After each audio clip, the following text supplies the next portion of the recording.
Well, je dirais que I would say that for me it's a very good thing. It's a very good thing that the Chinese president himself confirms that China will continue to be open, especially to foreign companies and foreign businesses, but not only will continue to be open, but will improve and go further with the opening.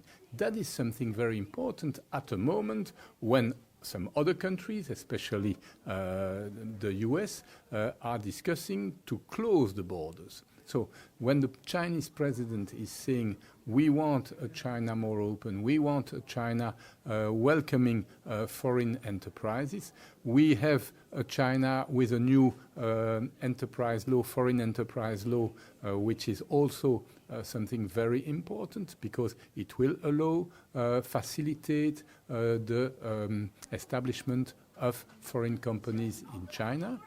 And I think it can be also a plus for our countries because when having more contacts between Chinese companies and foreign companies, you have also Chinese companies who will continue to go abroad. There will be more abroad. And for instance, in Belgium and Europe, we are welcoming these companies. Chinese companies are welcome. Everyone will win from that because through their investments, we will have more people employed. We are fighting unemployment. We are improving our way of life through the cooperation. Okay.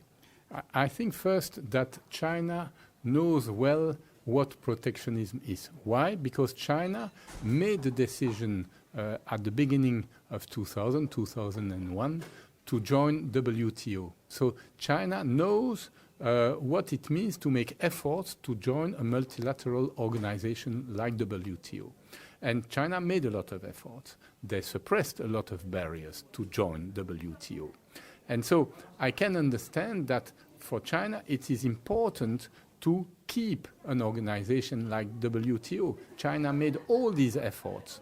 And I will say also that thanks to these efforts, China has also been rewarded. It's the reward for the efforts made by the country. Now, when we see what is happening, the challenges, I think we all have interest in an organization that is open to every country, that is facilitating cross-border investments, that is facilitating trade and investment. And when there are difficulties, when there are discussions, well, to have a place, to have a discussion, to have negotiations friendly, peacefully, there are organizations for that. And within the WTO, you have that. I don't think that by shouting at each other that will solve problems. It is by listening to each other, trying to understand the point of view of the other, and then trying to find a middle way. That's the way of the compromise. And I must say, as a Belgian, we know what a compromise means because our country is a country where regularly we need to find common grounds between the north and the south of the country. And thanks to that, we never had a civil war. I really hope that following that, discussions and negotiation will restart. I think the role of the president is to show the way. They will not negotiate in details. They will not go and have 10 days discussions, no. But through their words, they can show the way and others will follow.